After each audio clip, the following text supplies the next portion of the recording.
Some lies explode like shattered glass, loud and devastating, but in the American elite, the deadliest lies are entirely silent, small enough to hide inside a suit pocket.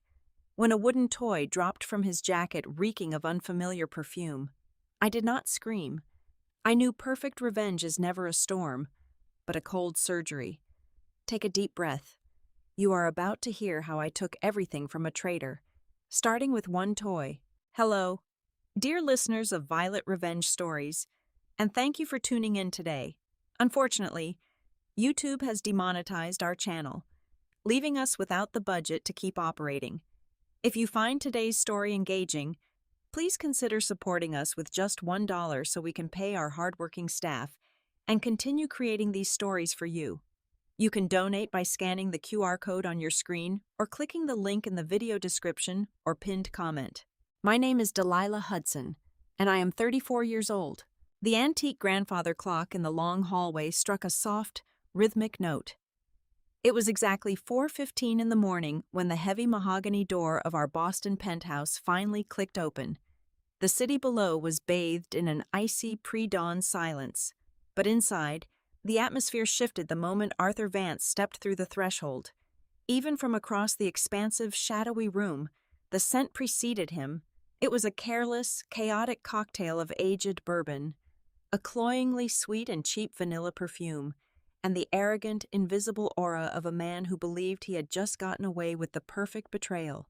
I had not slept a single minute. As the heiress and chief executive officer of the eco-technology conglomerate Viridian Terra, I was no stranger to exhausting, sleepless nights. But tonight was entirely different. I sat perfectly still in the shadowed alcove of our sleek kitchen lounge, a cold cup of black tea resting lightly between my hands. My posture was flawless. My breathing was measured and deep. I did not pace. I did not cry. I simply sat in the darkness and watched him move through the dim, ambient light of the foyer. He paused when he saw my silhouette, a sudden flicker of surprise flashing across his face before it was quickly masked by a weary, practiced sigh. He walked toward me, slowly loosening his expensive silk tie. "Delilah, darling, you are still awake," he murmured, his voice laced with heavy, synthetic exhaustion. That city planning board meeting dragged on all night long. They simply would not reach a consensus on the zoning permits for the new harbor project. I am completely drained. He leaned down, pressing his lips gently to my forehead. As he drew near, the cheap vanilla scent grew nauseatingly strong. It clung to his collar like a neon sign flashing his infidelity in my face. I did not pull away. I did not flinch or wrinkle my nose. I simply looked up at him with eyes as calm and unreadable as a frozen lake. "You should get some rest, Arthur," I replied, my voice perfectly steady, betraying absolutely nothing of the storm brewing inside my mind. He offered a grateful, exhausted smile, pulling his tailored suit jacket from his broad shoulders. As he tossed the expensive garment over the back of a modern leather dining chair, something small and solid slipped from the inner pocket. It hit the polished oak floor with a sharp, echoing clatter. The object rolled across the smooth wood, turning over and over until it came to a complete halt, right near the tip of my velvet house slipper. I looked down. It was a beautifully hand-painted wooden astronaut. To anyone else, it would appear to be a simple, charming little trinket. But I knew exactly what it was. It was not a generic toy bought at a local gift shop or an airport terminal. It was one of only 50 limited edition pieces commissioned exclusively for the Astrofutures charity initiative. That was a specialized foundation that I had personally established and fully funded with my own private wealth to support underprivileged families with an interest in the sciences. I saw the color drain completely from Arthur's face for a fraction of a second. His polished, confident veneer cracked violently, revealing a sudden flash of sheer, unadulterated panic. He quickly bent down to snatch the wooden figure from the floor, laughing nervously as he straightened up. "Oh, this," he said, his voice a full pitch higher than usual. "I found it under the massive conference table after the meeting finally wrapped up.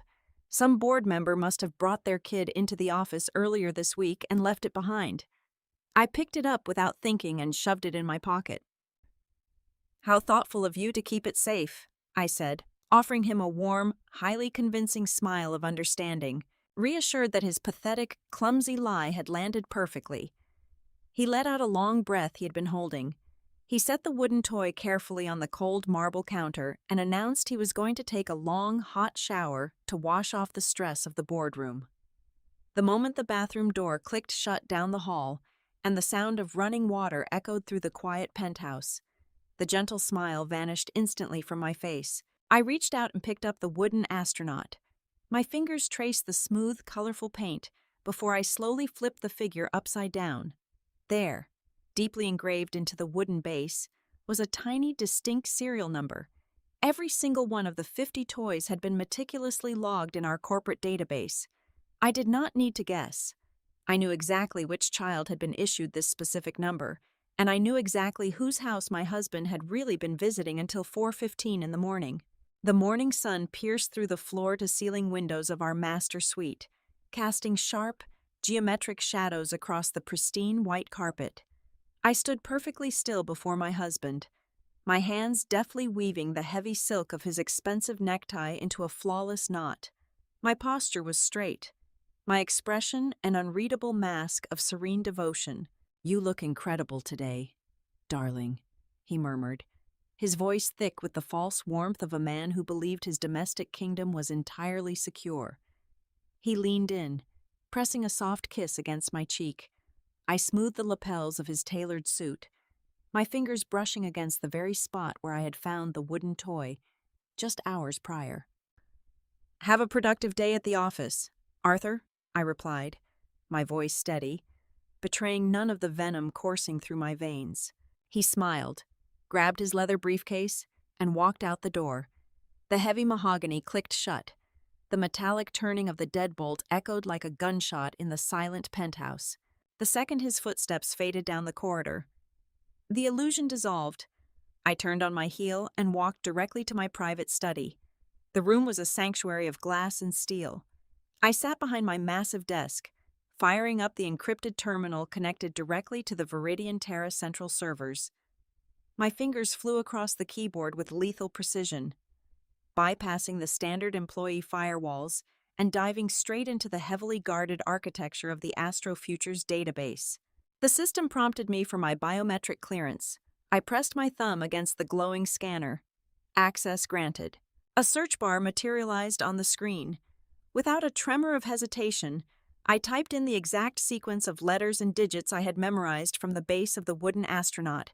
The server hummed softly, processing the query. A fraction of a second later, a highly classified file opened. A photograph of a small boy with bright, innocent eyes appeared on my monitor. The data fields below the image spelled out the reality of my husband's betrayal in stark, undeniable black and white. Name, Leo. Age, 4 years old. My eyes scanned down to the authorization section of the charitable grant.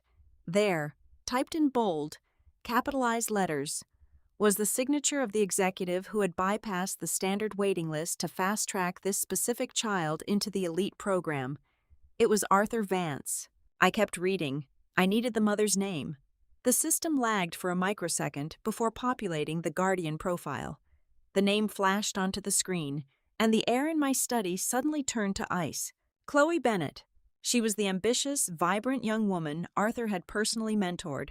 Just 6 months ago, he had fiercely advocated for her rapid promotion to the role of communications director for our entire North American division. I remembered congratulating her at the company banquet.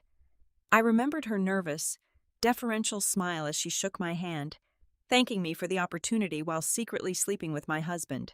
The betrayal was staggering. But I did not stop there. The existence of a 4-year-old child meant this affair had been ongoing for a very long time. I needed to know exactly how deep the rot went. I opened a parallel window on my monitor, accessing the company's financial ledgers, specifically targeting the Emergency Housing Support Fund. This was a noble initiative I had designed to provide temporary shelter for families displaced by natural disasters. I cross-referenced Chloe Bennett's name with our property acquisition records. A massive, glaring anomaly surfaced immediately. Arthur had not simply been visiting his secret family in a rented apartment. He had actively siphoned corporate capital through a labyrinth of shell companies to purchase a luxury townhouse in a highly exclusive suburban neighborhood. He had registered the deed under a fictitious community outreach subsidiary, handing the keys to Chloe to raise his bastard child in absolute comfort, entirely funded by my money. The glowing screen seemed to pulse, and suddenly, the sterile walls of my office vanished. I was violently pulled backward in time to a sterile hospital room exactly 4 years ago. I remembered the blinding white lights, the sickening smell of antiseptic, and the crushing, suffocating agony of losing my unborn child. I had been completely shattered, bleeding and weeping in a paper gown. Arthur had sat by my bedside, holding my hand, playing the role of the devastated, grieving father to absolute perfection. He had told me he needed to take long walks to clear his head, disappearing for hours or even entire nights because the grief was supposedly too heavy for him to bear inside our home. While my world was ending in a pool of blood and sorrow, Arthur was across the city, holding his newborn son with another woman. The memory clawed at my throat, but I did not let it break me. The time for weeping had died in that hospital room 4 years ago. Not a single tear fell from my eyes. I closed the database, my face set in an expression of terrifying, absolute calm. I picked up my secure, private mobile phone and dialed a number that bypassed all secretaries and assistants. It rang only once. "Good morning, madam. How can we assist you today?" The sharp professional voice of my lead personal attorney answered. "Gather the senior partners," I commanded, my tone completely stripped of human emotion. "We are initiating a total asset freeze on all joint accounts. Furthermore, begin drafting the immediate and covert restructuring of my majority shares at Viridian Terra. Strip Arthur Vance of every ounce of financial leverage he possesses, and ensure he sees absolutely none of it coming." "Understood completely," the lawyer replied without a single question. I hung up the phone. The surgical removal of the tumor had officially begun, while Arthur slept soundly in our vast, silent bedroom, dreaming of his flawless double life. I walked barefoot into his private dressing suite. His imported leather briefcase sat perfectly positioned on the bench, packed and ready for the morning. I unzipped the secure side compartment and slipped the hand-painted wooden astronaut deep inside, nestling it right between his important quarterly financial reports and his luxury fountain pen. I left no note. I gave no warning. I knew that the true torture of a guilty conscience is not the direct accusation itself, but the agonizing, suffocating anticipation of the strike. Over the next few days, I watched Arthur slowly unravel. The confident strut of the corporate titan vanished. His hands trembled imperceptibly when he poured his morning coffee. He flinched whenever my mobile phone rang. He double-checked his pockets with frantic, darting eyes before stepping into the elevator.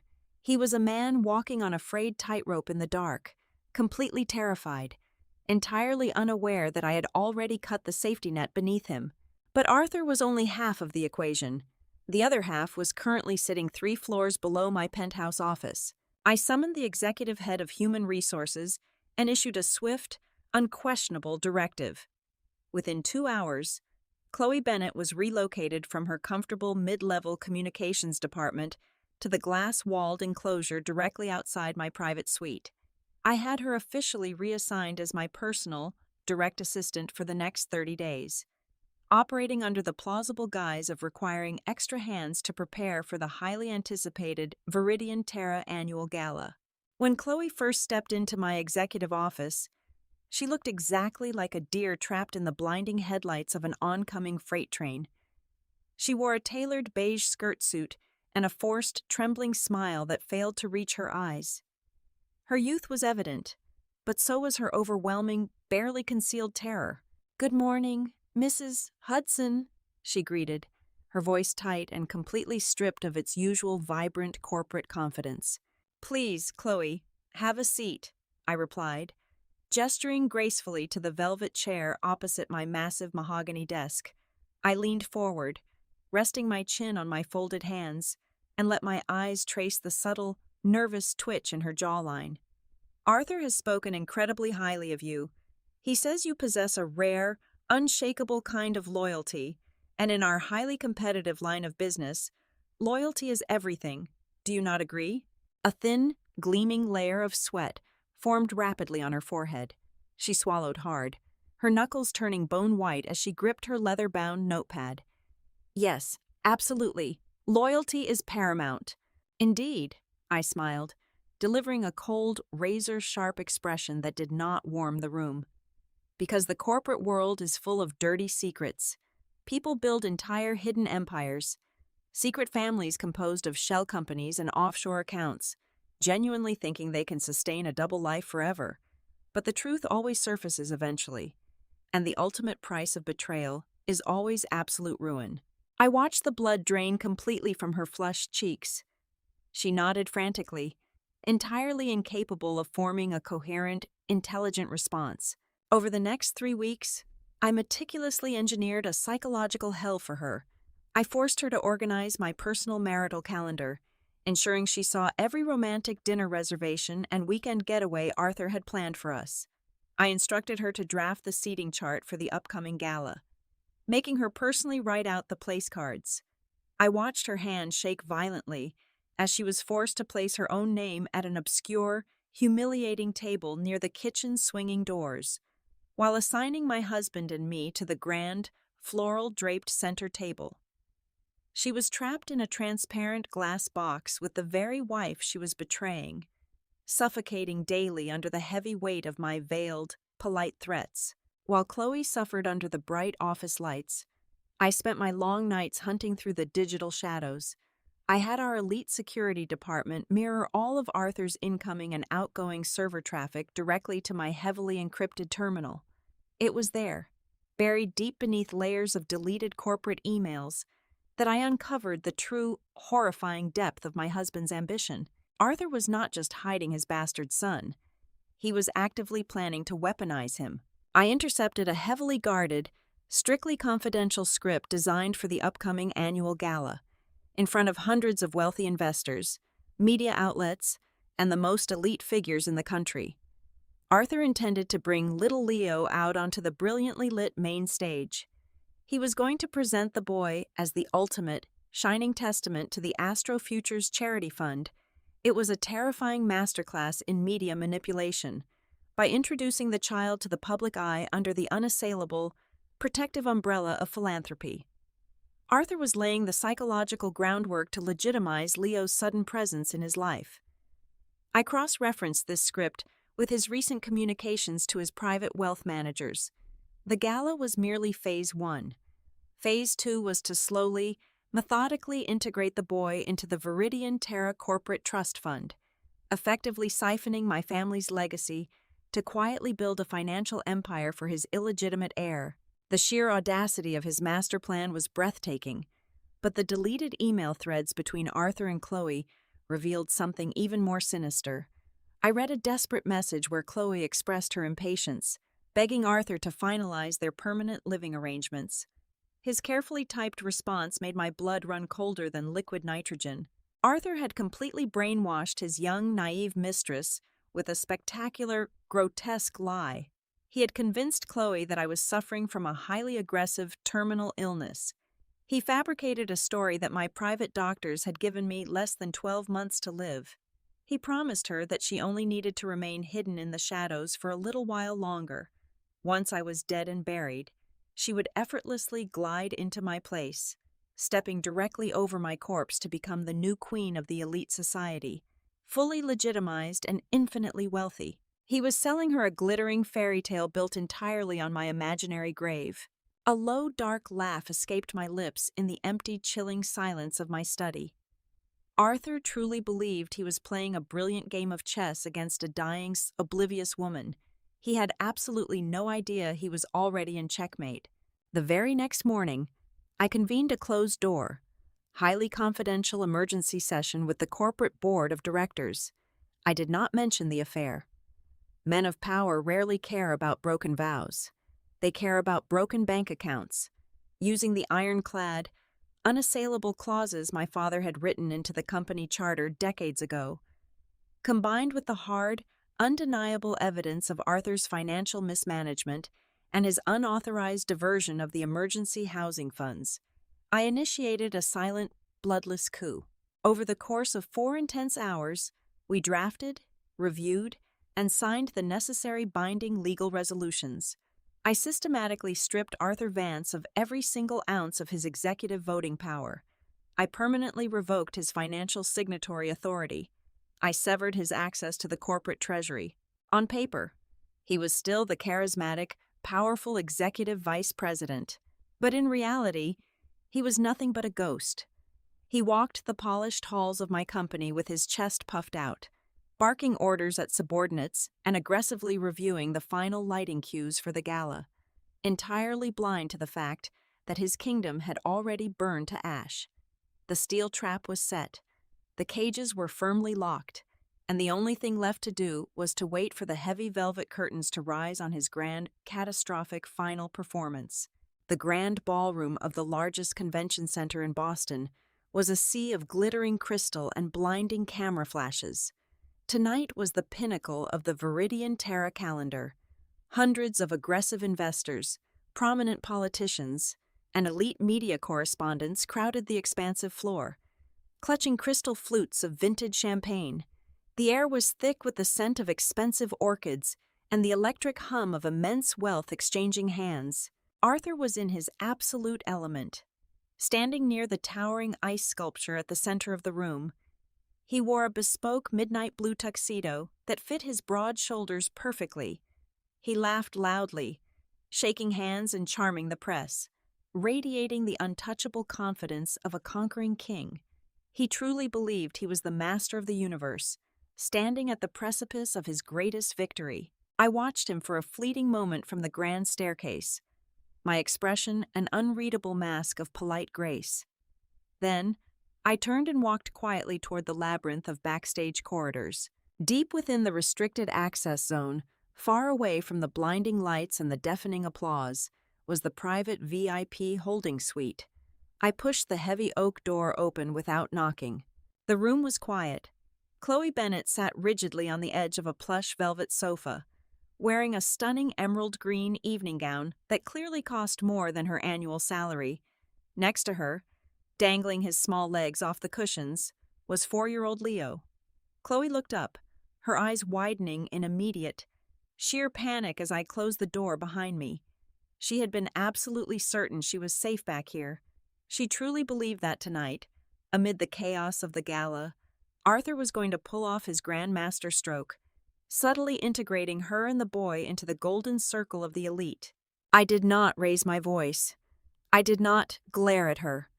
I simply walked forward, my silk gown trailing silently across the carpet, and knelt down until I was exactly at eye level with the little boy. "Hello, Leo," I said softly, offering him a warm, genuine smile. "I heard you have a deep love for outer space." The boy looked at me with wide, curious eyes and nodded slowly. I reached into the oversized designer tote bag hanging from my shoulder and pulled out a massive, beautifully crafted box.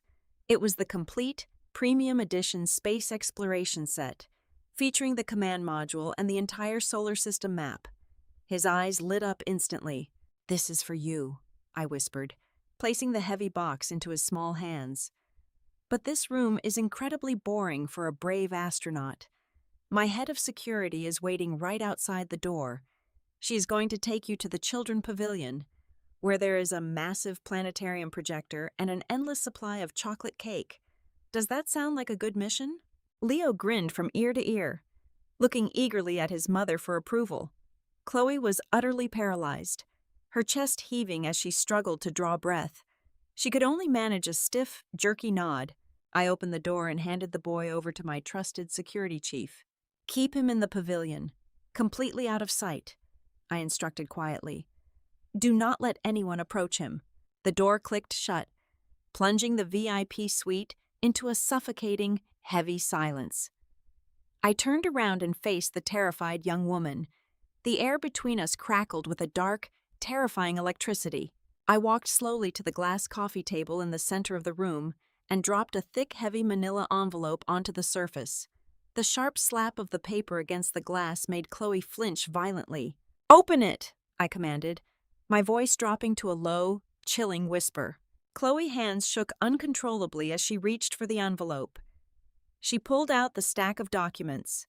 The first few pages were highly detailed, comprehensive medical records from the most prestigious private hospital in Massachusetts. "Look at the dates." "Chloe," I said, pacing slowly around the sofa like a predator circling a wounded bird. "Look at the conclusive blood panels. Look at the full body scan results. You will notice a very clear, undeniable medical consensus. I do not have aggressive terminal cancer. I am not dying. My heart is perfectly strong. My lungs are clear. And I will likely live for another 50 years. Chloe let out a strangled, breathless gasp. The medical report slipped from her trembling fingers, fluttering to the carpet. Her eyes darted wildly around the room as the glittering, tragic fairy tale Arthur had fed her began to violently collapse in her mind. "He told you I was a ghost walking toward a grave," I continued, my voice entirely devoid of sympathy. "He told you that you only needed to wait in the shadows, holding your breath until I finally stopped breathing. He used my imaginary death to buy your silence. But the lies do not end there. Keep reading." She fumbled blindly for the next set of papers. These were the forensic accounting reports I had finalized just hours ago. "Arthur is a very charming man, but he is completely financially impotent without my signature," I explained, stopping directly in front of her. "Those documents outline his true net worth as of this morning. He owns exactly 0% of Viridian Terra, the trust funds, the real estate, the liquid assets. They all belong exclusively to my bloodline. The emergency housing fund he used to buy your luxurious suburban townhouse, I froze it entirely. By midnight tonight, Arthur Vance will be absolutely bankrupt." Tears finally spilled over Chloe's dark eyelashes, ruining her expensive makeup. She covered her mouth with both hands, a muffled, agonizing sob escaping her throat. The realization hit her with the crushing weight of a collapsing building. She was never going to be the new queen of the elite. She was nothing but a cheap, disposable pawn in Arthur's desperate, pathetic scheme to steal my fortune.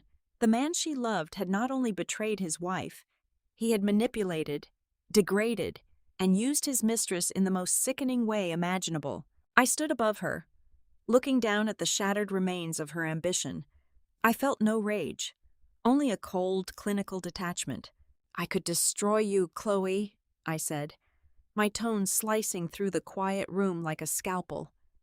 "I have the definitive paper trail proving you knowingly inhabited a property purchased with embezzled charity funds.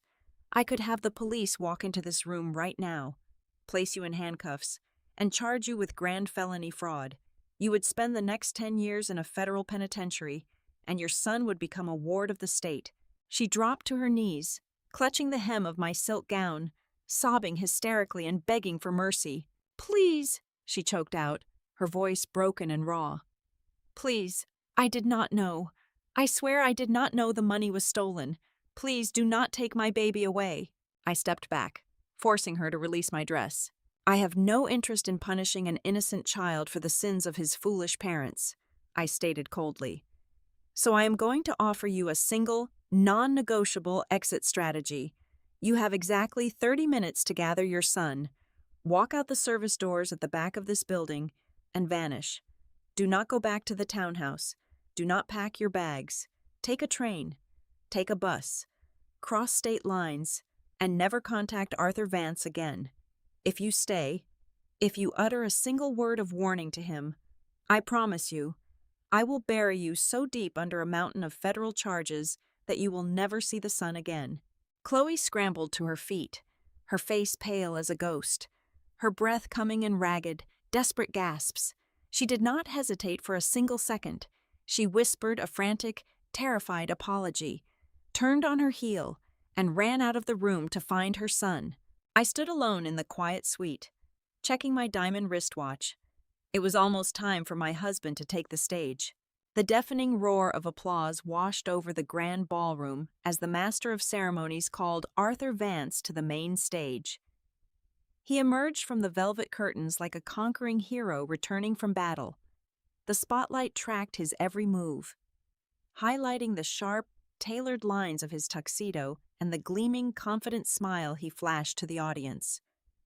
Down in the front rows, the most powerful venture capitalists and media moguls in the country leaned forward, entirely captivated by his magnetic charisma. Arthur gripped the edges of the polished acrylic podium. He surveyed the glittering sea of diamonds and designer gowns, soaking in the absolute adoration of the crowd. He cleared his throat, leaning into the microphone, his voice resonating with a perfectly rehearsed blend of humility and commanding authority. "Ladies and gentlemen, esteemed partners, and friends," he began, letting his deep voice echo through the massive convention hall. "Tonight, we are not merely celebrating the financial triumphs of Viridian Terra, we are celebrating the very foundation of our society. We are celebrating the future. And most importantly, we are celebrating family." He paused, letting the heavy, emotional words hang in the air. The crowd was utterly silent, hanging on to every syllable. Arthur placed a hand over his heart, projecting the image of a devoted, compassionate leader. "True legacy is not measured by the numbers in our corporate accounts," he continued, gesturing broadly toward the audience. "It is measured by the lives we touch. It is measured by the children we uplift from the shadows of hardship, bringing them into the light of opportunity. That is the soul of our charity initiative. And tonight, I want to show you the living, breathing proof of that promise. I want to introduce you to a very special young man who represents the bright, shining future we are building together." Arthur turned his head toward the dark wings of the stage, a triumphant, expectant smile stretching across his face. He gave a subtle, practiced nod, the exact signal he had arranged with his production team to cue the dramatic entrance of his secret son. He waited for the music to swell. He waited for the gasps of awe. Instead, he got absolutely nothing. The music did not play. No one emerged from the shadows. The expectant smile on Arthur's face faltered for a fraction of a second, a flicker of irritation crossing his eyes. He tapped the side of his leg, signaling again, assuming there was a minor backstage delay. Then, with a heavy, resonating thud that vibrated through the floorboards, every single light in the grand ballroom abruptly lost power. The venue was instantly plunged into pitch-black darkness. A collective gasp erupted from the hundreds of guests. The sudden suffocating silence was broken only by the confused murmurs of the elite crowd and the nervous shuffling of feet. On stage, Arthur tapped his microphone, but the speakers were completely dead, yielding only a hollow, plastic thumping sound. "Ladies and gentlemen, please remain calm. We are experiencing a minor technical difficulty," Arthur shouted into the dark, his voice sounding thin and weak without the amplification of the sound system. 10 agonizing seconds passed. Then, a single, blinding white spotlight sliced through the darkness, but it did not illuminate Arthur. It shot high above the audience, directly targeting the elevated, glass-enclosed technical control booth at the very back of the hall. I stood there, bathed in the stark white light, looking down at the chaos below. I held the master override microphone in my right hand. I did not rush. I took a deep, measured breath, allowing the visual impact of my presence to command the absolute attention of every single person in the room. I pressed the button on the master microphone. When I spoke, my voice was crystal clear, terrifyingly calm, and amplified to an overwhelming volume that shook the crystal chandeliers. "There is no technical difficulty," I announced, my words echoing like thunder across the ballroom. "The lights have been cut intentionally, just as the darkness within this company is about to be completely eradicated. Welcome, everyone, to the Viridian Terra internal corporate cleansing." The crowd erupted into a chaotic symphony of whispers. Down on the stage, Arthur squinted violently against the glare, his hands gripping the podium so hard his knuckles turned white. I could see the exact moment the sheer terror hit him. His chest heaved, and he frantically waved at the backstage crew to kill my microphone, but the control board was entirely locked out under my biometric encryption. I left the booth and began my slow, deliberate descent down the grand spiral staircase, the spotlight following my every step. The sea of wealthy investors and politicians parted for me automatically, a silent wave of respect and confusion, allowing me an unobstructed path to the main stage. I walked right up the central steps, my silk gown flowing behind me, and stopped a mere 5 feet away from my husband. Arthur looked at me, his eyes wide with a desperate, pleading panic. His polished veneer had completely disintegrated, leaving behind a terrified, hollow shell of a man. "Delilah, what are you doing?" he hissed fiercely, completely forgetting that his microphone was dead. "Stop this right now. You are ruining everything." I did not even look at him. I turned my back to my husband and faced the ocean of wide eyes and glittering jewels. "My husband just spoke to you about family and the future," I said into my microphone, my voice dripping with cold, surgical precision. "He spoke about uplifting those in the shadows, but he neglected to mention the exact methods he uses to fund his particular brand of philanthropy. Allow me to provide the transparency that Viridian Terra has always promised its investors." I raised my free hand and snapped my fingers. Instantly, the massive 40-foot LED screen spanning the entire back wall of the stage roared to life. It did not display the charity logo. It displayed a labyrinth of highly classified forensic banking records, glowing in stark, undeniable high definition. "What you are looking at is the absolute truth behind the Emergency Housing Support Fund," I narrated, gesturing to the giant screen. "Over the past 3 years, millions of dollars meant for disaster relief have been systematically siphoned through a complex network of offshore shell companies. The money was routed out of our charitable trust and funneled directly into private real estate acquisitions and untraceable personal accounts." The screen zoomed in on the heavily documented wire transfers. The sums were highlighted in glaring red ink. $300,000 here, $500,000 there. But amidst the financial bloodbath, I kept my final promise to the innocent. The names of the secret child and the young mistress were completely blacked out with thick, opaque digital censor bars. No one in the room would ever know about Leo. They would only know about the thief who tried to use him. The sole beneficiary of these shell companies, and the sole authorized signatory on these embezzled transactions, is the man standing behind me. I declared, my voice rising with absolute, unshakable authority. "Arthur Vance." The reaction was instantaneous and explosive. The polite, sophisticated murmurs morphed into a roar of absolute outrage. The venture capitalists in the front rows shot up from their seats, their faces twisted in fury as they realized they had been lied to and their investments had been compromised. Dozens of media photographers, realizing they were witnessing the greatest corporate scandal of the decade, surged forward. The blinding flashes of their cameras turned the stage into a chaotic strobe light, firing relentlessly at Arthur. He stumbled backward, raising his hands to shield his face from the merciless barrage of lenses. His skin was the color of chalk, slick with a thick layer of cold sweat. He looked wildly toward the wings, searching for an escape route, searching for his mistress, searching for a lifeline that no longer existed. "This is a lie," Arthur screamed, his voice cracking violently, entirely drowned out by the enraged shouting of the crowd and the clicking of cameras. "She is lying. I have been framed." No one was listening to him. The investors had already turned their backs, pulling out their phones to desperately call their brokers. From the main entrance at the back of the hall, the heavy oak doors swung open with a violent crash. A specialized unit of the State Economic Police, flanked by my own elite corporate security team, marched briskly down the center aisle. Their heavy boots thundered against the carpet, cutting through the chaos of the ballroom. I had personally handed them the unredacted files 4 hours before the gala began. They had been waiting in the lobby for my exact signal. The lead detective, a tall man with a stern, unforgiving face, walked up the stage stairs.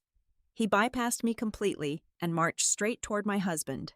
"Arthur Vance," the detective's voice boomed, cutting through the frenzy. "Step away from the podium. You are being detained on multiple counts of grand corporate fraud, embezzlement of charitable funds, and wire fraud. Put your hands where I can see them, and exit this stage immediately." Arthur froze, his mouth opening and closing like a suffocating fish. He looked at the police, then at the furious crowd, and finally, his hollow, panicked eyes locked onto mine.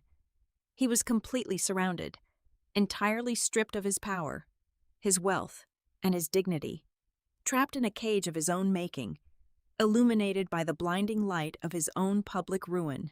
The moment the lead detective reached out to grab his arm, absolute desperation shattered the last remnants of Arthur's sanity. With a sudden, violent jerk, he wrenched his shoulder free from the officer's grip. He ignored the shouts of the police and the blinding flashes of the press, turning frantically and sprinting toward the dark sanctuary of the backstage wings where I had quietly retreated. "Delilah," he roared, his voice echoing off the concrete walls of the loading corridor. He lunged toward me, his face twisted in a grotesque mask of rage and terror. He did not reach me. My personal security detail instantly formed an impenetrable human wall between us. Arthur slammed against the guards, clawing at their broad shoulders, desperate to make eye contact with me. "You cannot do this to me," he screamed, spittle flying from his lips. "I am your husband. I built this company with you. I have legal rights. You cannot just erase me. I am entitled to half of everything." I stood perfectly still, my expression softening into something far colder than hatred. It was pure, unadulterated pity. I stepped forward, signaling my guards to give us a few inches of space. From the sleek leather portfolio tucked under my arm, I withdrew a crisp, pristine folder and held it out to him. "You have no rights, Arthur," I said, my voice steady and quiet, a stark contrast to his hysterical screaming. "And you certainly do not have half of anything." He snatched the folder from my hand with trembling fingers. As his eyes darted violently across the heavy legal parchment, the last drop of blood drained from his face. "These are your official termination papers, universally ratified by the board of directors exactly 2 hours before this gala began." I explained softly. "You are no longer an employee. You hold 0 shares. But more importantly, beneath that, you will find the expedited divorce decree. Because you engaged in severe corporate fraud using marital assets, the judge granted an emergency severance. You get no alimony. You get no settlement. You leave this marriage with the exact same thing you brought into it. Absolutely nothing." The papers slipped from his hands, scattering like dead leaves across the cold concrete floor. The reality of his complete and utter annihilation finally crushed him. His legs gave out. The charismatic, untouchable corporate king collapsed onto his knees, right at the hem of my gown. He reached out with shaking hands, sobbing uncontrollably, begging for a mercy he had never once shown me. I did not pull away, nor did I offer a comforting touch. I simply looked down at the pathetic stranger kneeling in the shadows, feeling an overwhelming sense of liberation wash over my soul. The police burst through the backstage doors, their heavy boots echoing sharply. They grabbed Arthur by his shoulders, hauling him roughly to his feet. The cold, metallic click of handcuffs snapping around his wrists was the final note of our marriage. I turned my back and walked toward the exit, not looking over my shoulder even once as they dragged him away to a federal holding cell. 1 week later, the storm had entirely passed. The media frenzy shifted to the criminal trial, and my company stabilized stronger than ever under my sole command. Sitting at my desk, I wired a substantial portion of my personal wealth into a highly secure, anonymous educational trust fund. It was strictly designated for a 4-year-old boy named Leo. I ensured the legal parameters were ironclad. The money could only be used for his schooling and future endeavors, completely untouched by his mother or anyone else. He was an innocent child, and I refused to let him grow up carrying the heavy, suffocating debt of his father's sins. That same afternoon, a brief electronic mail arrived in my private inbox. It was from Chloe, sent from an IP address located 3 states away. The message was short and devoid of any excuses. She expressed her absolute, soul-crushing remorse for her part in the betrayal. But most importantly, she thanked me for not leaking her name or her son's face to the ravenous press. She thanked me for the grace I had shown to a child who had no voice. I read the message once, deleted it permanently, and closed the laptop. I stood up and walked toward the massive, floor-to-ceiling windows of my CEO office on the top floor of the Viridian Terra Tower. The golden mid-morning sunlight poured into the room, warming my skin and illuminating the vast, beautiful city below. I walked over to the grand oak bookshelf lining the far wall.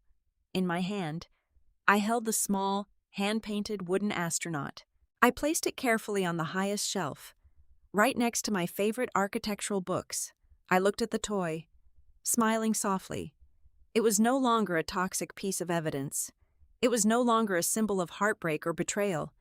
It was a triumphant monument, a quiet reminder of the day I swept away the insidious lies and reclaimed total sovereignty over my own life. I learned that the most exquisite, perfect revenge is never about destroying the people who hurt you. It is about excising them from your reality with such absolute precision that they simply evaporate, leaving you to reign peacefully over your own brilliant, unshakable kingdom. Thank you so much for listening to today's story.